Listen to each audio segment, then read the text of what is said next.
The number one killer of good habits is the what the hell effect. In this video, I'm gonna explain to you what is all this about and how you can overcome it.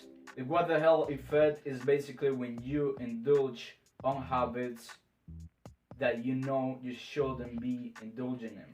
So let's set an example first. Let's say you are on a keto diet. You know what you have to do, you know what you don't have to do. That is totally clear and you have it rationally in your mind.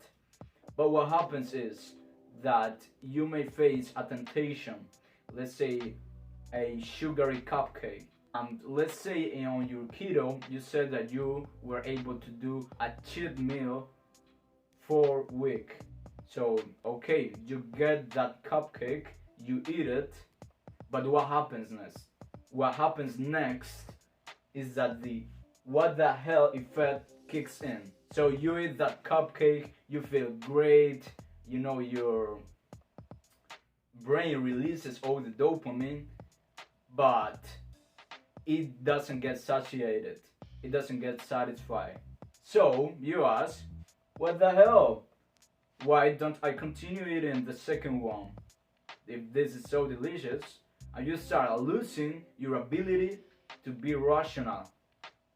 All of a sudden you forget that you are on a diet. So this is what happens. You say, what the hell? Then you say, let's do it. You don't think about the consequences of doing it. And then you binge. And this is how you break the good habits. Now, once you have fall into temptation, you are going to find quite difficult to come back because you just binge. You didn't eat just one cupcake, you eat a lot of cupcakes. So first thing we want to avoid is the rationalization that occurs on your mind, meaning that this part we are going to remove. You cannot rationalize with yourself. There is no question of what the hell am I going to do this. No, you stop it as soon as possible. If you do that, there is not going to be let's do it, and there is going to be no binge. So you automatically remove all this. But how do you exactly do that? Okay, so what you are going to do is you are going to set unbreakable boundaries. Alright? How do you set unbreakable boundaries? Well, this is all about shifting your identity. Let's say you consider yourself weak. You consider yourself literally so likely to fall into temptation. You're going to build your new identity once your actions start becoming what you are aiming to be. Meaning that if you actually start rejecting that cupcake, that pie that they offer you, your mind is going to reinforce the idea that you are the kind of person that don't fall into temptation so easily.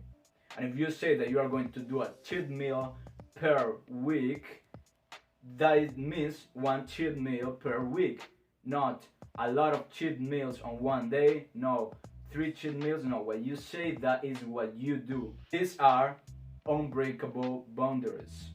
I'm going to give you the best trick you can use to set those boundaries and actually shift your identity. You are going to, and this is completely key, say it aloud. This is quite important here. You are going to say it aloud with your family, with the people you trust, with the people you care about. Say it aloud. If you say, I'm not going to do this thing in certain amount of time, you are not going to do that thing in that amount of time. Here's what I do.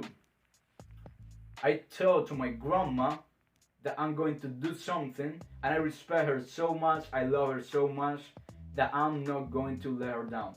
If I say I'm gonna do it, I'm gonna do it. Everything I have told to my grandma so far, it has been done. So do you. I don't know, for you, maybe your grandma, maybe your grandpa, it doesn't matter who it is, but the person you know you can let down, you cannot let down that person, choose a person and tell her or tell him what you are going to do. Say it aloud. That's what I'm talking about here. And the thing is, once you start doing this, you are going to start shifting your identity. This is the complete key for you to actually change your habits. So don't fall ever again into the what the hell effect, but identify that and make a shift of identity that is going to actually start making your life better. With that being said, that was my message for today. Don't forget to leave your comment, your like if you like this video, and I'll see you in the next one.